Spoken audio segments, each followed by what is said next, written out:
हाय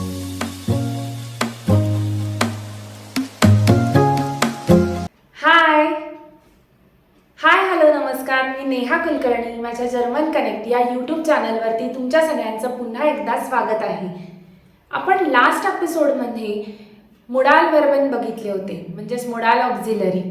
ते वर्ब कोणते आहेत, त्यांचे कॉन्जुगेशन्स काय, त्यांचं मीनिंग काय, ते कोणत्या सिच्युएशन्समध्ये यूज करायचे, हे सगळं आपण लास्ट एपिसोडमध्ये बघितलं होतं. आता तुम्हाला जर तेच रेफर करायचं झालं पुन्हा एकदा, तर त्याची लिंक डिस्क्रिप्शनमध्ये खाली दिलेली आहे, ती नक्की रेफर करा. बरं, आज मी तुमच्यासमोर तेच मोडाल वर्बन आपण सेंटेन्समध्ये कसे यूज करायचे हे घेऊन आलेली आहे. त्याच्याकरता मी रँडम 12 वाक्य आणलेली आहेत तुमच्याकरता. जर ही 12 वाक्य तुम्हाला आली तर तुमचं जर्मन लँग्वेजचं जे स्किल आहे ते अजून डेव्हलप होणार आहे. आणि ही वाक्य अगदी सहज सोप्या पद्धतीने मराठीतून सुद्धा मी तुम्हाला सांगणार आहे. सो हीच वाक्य तुम्हाला जर ऐकायची असतील आणि तुम्हालाही तुमची वाक्य बनवायची असतील मोडाल वर्ब यूज करून, तर हा व्हिडिओ शेवटपर्यंत नक्की बघा. सेंटेन्सेस फॉर्म करण्याच्या अगोदर आपल्याला त्या सेंटेन्सचं फॉर्मेशन काय आहे हे पहिले बघावं लागणार आहे. सो तुम्ही स्क्रीनवर बघू शकता. फर्स्ट पोझिशनवर आहे सब्जेक्ट. इथे सब्जेक्ट म्हणून तुम्ही इश, दू, एर, झी, एस, वियर, इयर, झी हे यूज करू शकता किंवा प्रॉपर नाउन्स यूज करू शकता. सेकंड पोझिशनवरती आहे मोडाल वर्ब. त्याचे कॉन्जुगेशन्स तिथे होतात. नुसतेच मोडाल वर्ब आपण लिहित नाही, सेकंड पोझिशनवर जे वर्ब असतं त्याचं आपण कॉन्जुगेशन करतो. थर्ड पोझिशनवरती आहे ऑब्जेक्ट आणि फोर्थ पोझिशनवरती आहे सेकंड वर्ब इन्फिनिटिव्ह फॉर्म. आता हा सेकंड वर्ब इन्फिनिटिव्ह फॉर्म काय आहे हे समजून घेण्यासाठी आपल्याला एक एक्झाम्पल लागणार आहे. सो आपण आपल्या वाक्यांची सुरुवात करूया. पहिलं वाक्य तुम्हाला मी ह्या स्ट्रक्चरप्रमाणे बोलून दाखवते, समजावून सांगते, म्हणजे तुम्हाला ते लक्षात येईल. मग आपण पुढची वाक्य बघूया. So let start. आपलं पहिलं वाक्य आहे Ich kann Deutsch sprechen. Ich kann Deutsch sprechen. मी जर्मन भाषा बोलू शकते किंवा मी जर्मन भाषा बोलू शकतो. ह्या वाक्यामध्ये इश हा तुमचा सब्जेक्ट आहे. कान क्योनन हे मोडाल वर्ब आहे, त्याचं इथे कॉन्जुगेशन झालेलं आहे. डॉइच हे ऑब्जेक्ट आहे आणि स्प्रेशन जे सेकंड वर्ब आहे ते आपण इन्फिनिटिव्ह फॉर्ममध्ये एंडिंगला लिहिलेलं आहे. सो आलं लक्षात तुमच्या की मोडाल वर्ब यूज करून सेंटेन्स फॉर्म कसं करायचं. सो आपण आता सेकंड सेंटेन्स बघूया. सो आपलं सेकंड सेंटेन्स आहे do most dine house of गाब Makhan. Do most dine house of गाब माखन. तू तुझा अभ्यास, तू तुझा गृहपाठ केलाच पाहिजे. न्यूसन वापरलाय आपण इथे, म्हणून केलाच पाहिजे. आपलं थर्ड सेंटेन्स आहे एर विल आइन ऑटो काउफन. एर विल आइन ऑटो काउफन. त्याला एक कार खरेदी करायची आहे. सो इथे त्याची विश, इच्छा त्याने सांगितली आहे. त्याला एक नवीन कार किंवा त्याला एक कार खरेदी करायची आहे. सो एर विल आइन ऑटो काउफन. आपलं फोर्थ सेंटेन्स आहे Wir sollen 8 Uhr da sein. Wir sollen 8 Uhr da sein. म्हणजेच आपण तिथे 8 वाजता असायला पाहिजे. आपण तिथे 8 वाजता असायला पाहिजे.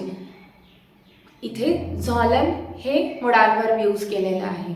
आपण कोणाला तरी ॲडवाईस करताना किंवा आपण सांगताना, कोणाला तरी काही गोष्ट सांगताना झॉलन हे यूज करतो.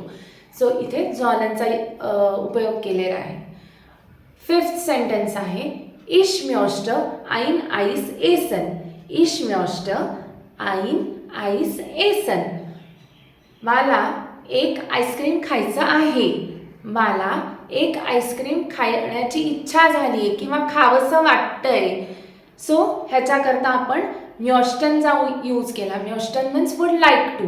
सो इथे आपण म्योस्टन हे मोडाल वर्ब यूज केलेलं आहे.